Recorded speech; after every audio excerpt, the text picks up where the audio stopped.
सलाम दोस्तों, कैसे हैं आप। किसी भी ड्रामे, किसी भी शो और किसी भी मूवी के तीन तरह के मकसद होते हैं। Number 1 entertainment, number 2 information and number 3 moral lesson. अगर इन तीनों में से कुछ भी ना हो तो वो मूवी, वो ड्रामा, वो शो फ्लॉप हो जाता है। आजकल एक ARY पे ड्रामा लग रहा है, कभी मैं कभी तुम। इस ड्रामे ने रेटिंग के सारे रिकॉर्ड तोड़ दिए हैं। तकरीबन 600 मिलियन प्लस इसको व्यूज आ चुके हैं यूट्यूब के ऊपर। और ना सिर्फ पाकिस्तान में बल्कि इंडिया में भी इसकी बहुत ज़्यादा मकबूलियत हो रही है और हर कोई इसके जो करैक्टर्स हैं उनसे बहुत ज़्यादा मुतासिर है। फहद मुस्तफ़ा और हानिया आमिर ने इसके अंदर बहुत करीदी किरदार अदा किया है और फरहत इश्तियाक इस ड्रामे की राइटर हैं। इस ड्रामे में जहाँ तक इंटरटेनमेंट है वो तो है ही है, मगर इस ड्रामे में मोरल लेसन भी मौजूद हैं जो कि हमें देखने चाहिए। इस ड्रामे के कौन कौन से मोरल लेसन आज हम उन पर बात करेंगे। नंबर 1, इस ड्रामे के अंदर शर्जीना का जो किरदार है उसमें रेजिलियंस एंड सपोर्ट दिखाई गई है। रेजिलियंस सपोर्ट, जिस तरह से एक औरत एक अपने शोहर को सपोर्ट कर सकती है उसकी तरक्की के अंदर, वो दिखाया गया है कि जिस तरह से शर्जीना ने उसके बुरे वक्त में उसका साथ दिया और वो अपनी जिंदगी के अंदर गामजन होना शुरू हो गया और वो जिंदगी में तरक्की करता गया। तो शर्जीना का किरदार इसमें एक पॉजिटिव कैरेक्टर के तौर पर हमें बहुत ज्यादा देखना चाहिए कि इसमें वो कोटेशन कोट होती है कि A man with a dream needs a woman who believes. Number 2, negating the social values. Socially तौर पे जितनी भी जो बनाई गई हैं, समाजी तौर पे जितना भी तनाव होता है जो कि हमारे समाज में पाया जाता है कि ये काम अगर होगा तो हमें ये करना है, और इसमें जो भी किरदार अदा किया गया है समाजी तौर पे देखा जाए तो उस माशरती जो दबाव था उसको लेकर इस कैरेक्टर्स ने इसके अंदर हमें देखा है कि बहुत ज़्यादा जिस तरह से उन्होंने माशरती जितना भी दबाव था उसको संभालते हुए अपनी ज़िंदगी को आगे बढ़ाया और वो तरक्की करते गए और उन्होंने कोई परवाह नहीं की कि माशरा क्या कहता है और किस तरह से माशरे के अंदर हमें देखा जा रहा है।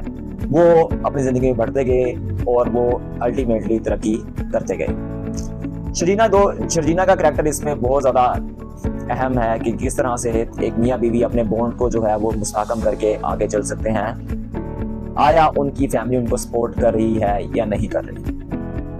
Number 3, value of authenticity. इसमें दिखाया गया कि सच्चाई की कितनी ताकत है, कि सच्चाई के साथ अगर चला जाए तो आप जिंदगी में आगे बढ़ सकते हैं, ना कि आप वो करेंगे जो आप नहीं हैं। आप अपने आप को वो बताएंगे जो आप नहीं हैं, बजाय इसके आप ये करें कि मैं बहुत कुछ हूँ, मुझे अंदर बहुत ज़्यादा काबिलियत है। हम ये देखेंगे कि हमें सच्चाई के साथ अगर हम अपने चलेंगे तो हमारे जो बॉन्ड है वो मज़ीद मुस्तहकम होंगे और हम अपनी ज़िंदगी में आगे बढ़ते जाएंगे। तो इसमें दिखाया गया है कि वैल्यू ऑफ ऑथेंटिसिटी कितनी ज़्यादा है। तो that is the very big lesson कि जिस तरह हम झूठ बोलकर अपने रिश्तों को कायम करते हैं और रिश्तों को आगे बढ़ाने की कोशिश करते हैं तो इससे बुराइयां ही पैदा होती हैं, अच्छाई कभी भी पैदा नहीं होती। और शर्जीना और मुस्तफ़ा का जो कैरेक्टर है वो सच्चाई पे मबनी एक कैरेक्टर है कि जिसके अंदर दोनों ने अपनी सच को साथ लेकर चले और उन्होंने कोई माशरे की दबाव को ना देखा और अपनी जिंदगी को आगे लेकर बढ़ते गए।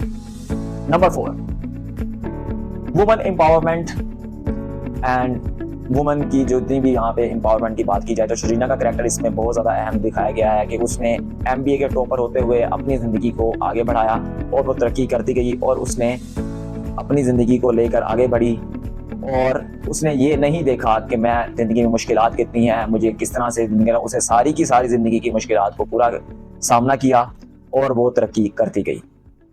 और इसमें इमोशनली तौर पर भी दिखाया गया कि किस तरह से एक औरत जो है वो इमोशनली तौर पे अपने आप को कनेक्ट कर सकती है अपने शोहर के साथ। तो ये वो 4 लेसन थे कि जिसके अंदर बहुत ज़्यादा जो है इन्फ्लुएंशियल कैरेक्टर्स हैं और इसका हमारे माशरे पे बहुत ज़्यादा असर पड़ सकता है कि वो 4 कैरेक्टर्स हैं, ये वो 4 वैल्यूज़ हैं, ये वो 4 मोरल लेसन हैं जो कि हमें इस ड्रामे से सीखने को मिलते हैं। और इसमें जहाँ तक बात की गई है कि जो एक कैरेक्टर है अदील का, जो कि एक नेगेटिव कैरेक्टर दिखाया गया और बाप का जो कि एक बॉसी नेचर की बनी हुई है और उस बॉसी नेचर की वजह से उसने बहुत ज़्यादा अपनी अथॉरिटी दिखाने की कोशिश किया और वो लड़का जो है वो शॉर्टकट के चक्रों में जाकर एक अपनी बॉस से शादी कर लेता है और अल्टीमेटली उसका हाल ये रिसेंटली जो एपिसोड आपने देखे होंगे कि उसके अंदर उसका क्या हाल हो रहा है। तो ये वो 4 तरह की मोरल लेसन थे जो कि इसमें से हमें देखे गए।